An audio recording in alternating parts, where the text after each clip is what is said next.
কিরে ফারুক, তুই এই জায়গা গরু খুলতেছিস, আবার নব বাইসে আনে দাঁড়ায়, ঘটনা কি? কি করতেছিস তোরা? না হ্যাঁ, ঘটনা কি? তোদের তো কোনো ঘটনা আমি বুঝতেছি না। কিরে ও আবার চলে যাই কে?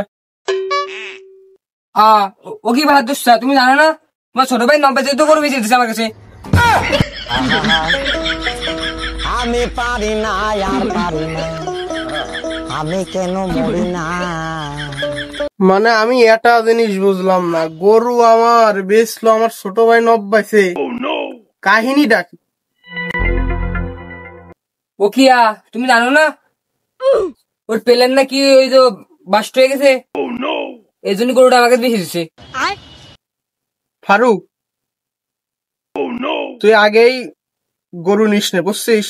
তুই গরুটা থুয়ে যা। তোর কাছে কত নেছে টাকা? ও নেছে অ্যাডভান্স 25,000 টাকা নেছে, ওর বলে বিকাশে পাঠাতে হবে। ই করার 25,000 নেছে?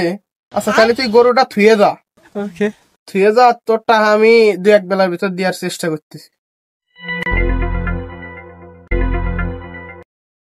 কিরাম হইলো, আমার ছোট ভাই তো কোনোদিন বেড়াকের বারান্দায় পাও দেয় নাই, ও বলে আবার পাইলো টইলো কেমনে কি?